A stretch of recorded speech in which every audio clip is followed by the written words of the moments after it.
ምንድነው? እኔ የኔ ኃጢአት የተለየ ነው። ስንት አርቲስት አናውቅም እንዴ? እንደኔ የሆነ ስንት አርቲስት ላውጣን ስማቸው እንት ሚኒስትር ነው። ስንት ባለሀብት አለ እንዴ? ተው እንጂ አትሸወዱ እንጂ እንደ ኬት የመጣ አስተምሮ ነው ይሄ። በጣም እኮ የሚያስደነግጥ ነው። በመጨረሻም ጋዜጠኛ ሶፎንያስ ዋሲሁን አወጣሁት ያለው ሚስጥር ብዙዎችን አስደንግጧል። ለመሆኑ ያወጣው አስደንጋጭ መረጃ ምንድነው? ቆይታችን የሚመልሰው ይሆናል። ምንድነው? እኔ የኔ ኃጢአት የተለየ ነው። ስንት አርቲስት አናውቅም እንዴ? እንደኔ የሆነ ስንት አርቲስት ላውጣን ስማቸው እንት ሚኒስትር አለ። ስንት ባለሀብት አለ። ከወራት በፊት የዲጂታሉን ዓለም በቀናት ውስጥ ተቆጣጥሮት የነበረው የጋዜጠኛው ሶፎንያስ ጉዳይ ከምን ደረሰ? በተለያዩ የማገገሚያ እንዲሁም መንፈሳዊ ቦታዎች በመሄድ ወደ ቀድሞ ማንነቱ ለመመለስ ሲታገል የነበረው ይህ ወንድማችን ከሰሞኑ በቲክቶክ ማህበራዊ ሚዲያ ላይ ብቅ በማለት እንደዚህ የሚል መረጃ አውጥቷል። ምንድነው? የኔ ኃጢአት የተለየ ነው ወይ? ስንት አርቲስት አለ? ስንትስ ባለሀብት አለ እንደኔ የሆነ? የኔን ምን የተለየ ያደርገዋል? ምን ልዩ ያደርገዋል? ሌሎች እያደረጉ አይደለም ወይ? በማለት የተናገረው ንግግር ብዙዎችን አስደንግጧል። እዚህ ጋር ልብ ልንል የሚገባው ነገር ይህ ግለሰብ በተናገረው ሐሳብ ላይ ሁለት አይነት መልእክቶችን የያዘ መሆኑን ነው።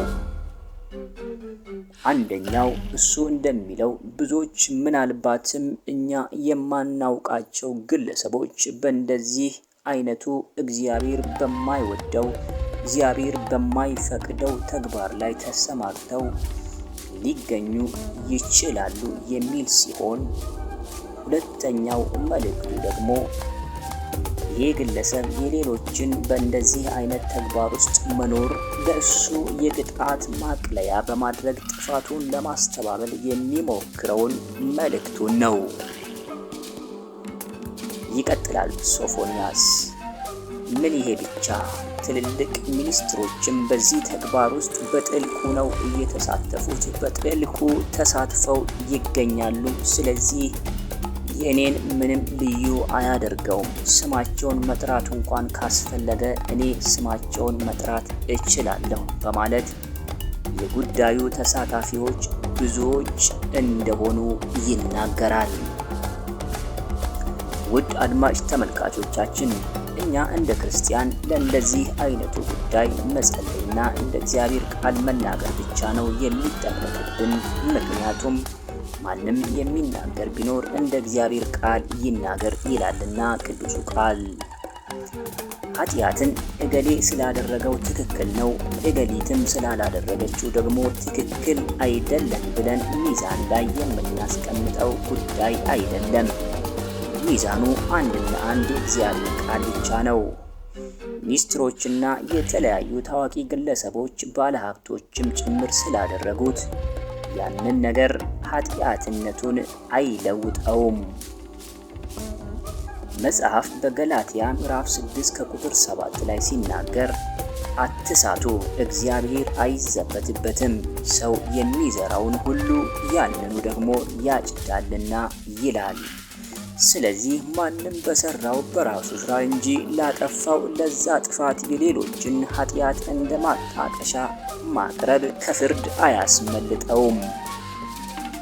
አመፀኛው ወደፊት ያምፅ፣ ርኩሱም ወደፊት ይርከስ፣ ጻድቁም ወደፊት ጽድቅ ያድርግ፣ ቅዱሱም ወደፊት ይቀደስ አለ ተብሎ በራእይ መጽሐፍ ላይ እንደተጻፈው ሁላችንም የራሳችን የሆነ ብዙ የቤት ስራ ያለብን በመሆኑ በሌሎች ላይ ጣታችንን ከማሳየት ይልቅ የራሳችንን ስራ የምንሰራበት ጊዜ እንደሆነ መናገር እንወዳለን። ብዙዎች በተለያዩ ማህበራዊ ሚዲያዎች ላይ ጉዳዩን እያራገቡትና ፍርድ ለመስጠት ሲቻኮሉ ይስተዋላል። እኛ እንደ ክርስቲያን ለዚህ ግለሰብ መጸለይና ወደ ቀድሞ ማንነቱ ተመልሶ ጌታ ኢየሱስ ክርስቶስን ደግሞ በማመን ወደ ዘላለም ሕይወት እንዲቀላቀል ማድረግ ነው ከኛ የሚጠበቀው። ልክ እንደ ሶፎንያስ ዛሬ ብዙዎች በብዙ አይነት ሱስና የሰይጣን ወጥመድ ውስጥ ተይዘው ባሉበት በዚህ ጊዜ ትኩረታችን መፍትሄ ወደሚገኝበት ወደ እግዚአብሔር መሆን አለበት እንላለን። እኔ አሁን ጥያቄ እንደዚህ ነው። ታዲያ ቆይ እናንተ ታሪካዊ መሰረት ወደ ኋላ ስንሄድ ኦርቶዶክስና ካቶሊክ ጋር ነው የምንቆመው። መጀመሪያ ኦርቶዶክስ፣ ከኦርቶዶክስ ቀጥሎ ካቶሊክ። ከየት ነው ታሪካዊ መሰረታችሁ? አብ ኢየሱስ ነው ብሎ ያስተማረ አባት አለ? ከዚህ ከቅርብ ጊዜ ወዲህ ብዙ እየተወራና እየተነገረ እንዲሁም እየተነሳ ስለሚገኘው ስለ ነገረ ሥላሴ ወንድማችን ኃይሉ ዮሐንስ የሚናገረው አለው።